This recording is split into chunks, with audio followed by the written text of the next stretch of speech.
எல்லாம் படித்திருக்கிறார்கள். 10ஆம் வகுப்பு படிக்குது புள்ள, 9ஆம் வகுப்பு படிக்குது. அந்த புள்ள ஓர்முகத்தன்மையோடு இல்லை, சரியான சிந்தனையோடு இல்லை, எப்பயுமே குழப்பம், டென்ஷன், பிரச்சனை, எப்பொழுதும் கோபம். இன்றைக்கு இருக்கிற டீனேஜ் கட்டிளமை பருவத்தில் இருக்கிற பிள்ளைகளை பாருங்கள்.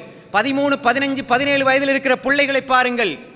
பாடசாலைக்கு காலையில் போகுது 7 மணிக்கு, 2 மணிக்கு வருது, சாப்பிடுது, 3 மணிக்கு டியூஷனுக்கு போகுது, 5 மணிக்கு ஒரு டியூஷன், 8 மணிக்கு கொண்டு போகுது, படுக்கும் பொழுது 10 மணி, இப்படியே போகுது. தொழுகையும் இல்லை, இபாதத்தும் இல்லை, குர்ஆனும் இல்லை, ஒன்றும் இல்லை. ஆனால் படிப்பு படிப்பு படிப்பு. அந்த பிள்ளைகளை கொஞ்சம் கவனம் எடுத்து ஒரு நாள் வச்சு டெஸ்ட் பண்ணி பாருங்க, யோசிச்சு பாருங்க. அந்த புள்ள அம்மாவோட வீணா சண்டை பிடிக்கும். சாப்பிடுன்னு சொன்னா கோபம் வரும். ஸ்கூல் முடிந்து வந்து புள்ள சாப்பிட்டுட்டு போண்டாலே பிள்ளைக்கு கோபம் வரும். எப்படி வருது? ஏன் ஏன் வருது? நீங்க நல்லா யோசிச்சு பாருங்க. 100க்கு 90% இதுதான். நீங்க வேண்டாம் யோசிச்சு பாருங்க, சிந்திச்சு பாருங்க, கொஞ்சம் விசாரிச்சு பாருங்க. 100க்கு 90% ஒரே டென்ஷன், ஒரே கோபம், ஒரே பிரச்சனை, ஒரே தனிமையை விரும்புகிறது. எப்ப பார்த்தாலும் உம்மா பாப்போட பேச நேரம் இல்லை, தம்பி தங்கச்சியோட பேச நேரம் இல்லை, ஃப்ரெண்ட்ஸோட 9ஆம் வகுப்பு தான், எப்போ பார்த்தாலும் ஃபோனில் குரூப்பா வச்சு வாட்ஸ்அப்பில் செட்டிங். யாரோட? பொம்பளை பிள்ளையோட தான். சில பொழுது கிளாஸ் குரூப்பை வச்சுக்கொண்டு அதில் செட்டிங். ஏன்? சின்ன சின்ன விடயங்கள் எல்லாம் இன்பத்தை காணுகிறது. சில பொழுது அவர்கள் சினிமா பாடல்களை பகிர்ந்து கொண்டு இன்பத்தை அனுபவித்துக் கொண்டிருக்கிறது.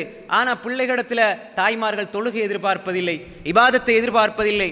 ஆனால் தாய்மார்கள் தந்தையர்கள் சொல்லிக் கொடுப்பதும் இல்லை. இந்த சினிமாவை பாரு, இந்த பாடலை பாருன்னு சொல்லிக் கொடுப்பதும் இல்லை. ஆனால் அவர்களுக்கு தெரிய வருகிறது. ஏன்? நீங்க போனை கொடுத்தீங்க, பிள்ளைக்கு அதுல டியூட்ஸ் வருது, அதுல நோட்ஸ் வருது என்று. ஆனா அதுவும் வருதுதான், அதோட சேர்த்து பிள்ளைகள் பார்க்கிற புது புது படங்களினுடைய லிங்கும் வருது. அதே மாதிரி ஆடல் பாடல் ரசித்ததை ஷேர் பண்ணுகிறார்கள்.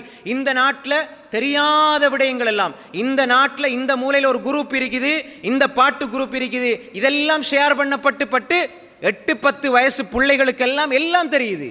ஆபாசம் தெரியுது, விரசம் தெரிகிறது, இதெல்லாம் வீட்டுக்குள்ளே புகுந்து போயிருக்கிறது. சின்ன சின்ன பிள்ளைகளுக்கு தெரியாது நல்லதா கெட்டதா என்று. பிள்ளைகளை பெற்றோர்கள் கண்காணிப்பதும் இல்லை, பிள்ளைகளோட மனோநிலையை பார்ப்பதில்லை. பிள்ளைகளுக்கு சாப்பிட்றதுக்கு நேரம் இல்லை, பிள்ளைகளுக்கு பாத்ரூம் டாய்லெட் போகிறதுக்கு நேரம் இல்லை, ஏன்னா அதில் பிஸி. சிறு பிள்ளைகள் அதாவது சில கேம்ஸ்களை டவுன்லோட் பண்ணி அதை விளையாடிக்கொண்டே இருப்பார்கள். அம்மாமாரு வாப்பாமாரு என்ன, நாங்கள் கொஞ்சம் ஃப்ரீயாக இருக்கணும் என்பதற்காக அந்த பிள்ளைகளை எதிர்காலத்தை சீரழித்து விடுகிறார்கள். கையில் அவங்க பார்க்குறத பார்த்துட்டு ஃபோனை தந்துட்டு போகட்டும் என்று விட்டு விடுகிறார்கள். ஆனால் அது அவர்களுடைய மனோநிலையை பாதிக்கிறது. அன்புக்குரிய சகோதரர்களே, ஏன் அந்த பிள்ளைகளிடத்தில் ஒரு வகையான பதட்டம், ஒரு வகையான பீதி, ஒரு வகையான பயம்? ஏண்டா கூட்டு சேருகிற பொழுது ஒரு பிள்ளையிட அறியாமை இன்னொரு பிள்ளைக்கு அது அநியாயமாகி விடுகிறது. ஒரு பிள்ளையிட அறியாமை இன்னொரு பிள்ளைக்கு அநியாயமாகி விடுகிறது.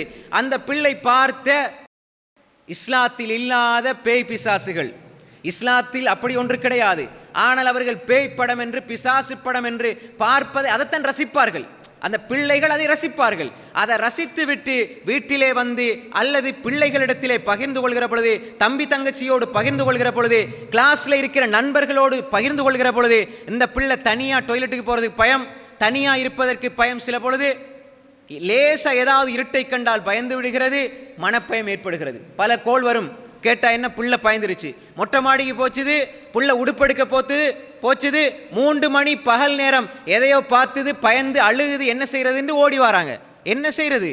அன்புக்குரிய சகோதரர்களே, இதெல்லாம் ஜாகிலியத்தை கேட்டு கேட்டு, இஸ்லாத்தில் இல்லாத விடயங்களை கேட்டு கேட்டு அது பகிர்ந்து கொள்ளப்பட்டு அந்த பேப்படம் இந்த பேப்படம் என்று இல்லாத பொல்லாத கற்பனைகளை எல்லாம் அப்படியே உண்மையாக நம்பி அப்படி கொடுக்கிற பொழுது உங்கள் பிள்ளைகளுடைய எதிர்காலம் சீர்குலைகிறது.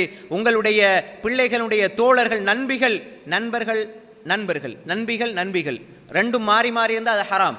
அப்ப இந்த எதிர்காலம் அப்படி கேள்விக்குறியாக ஆக்கப்படுகிறது.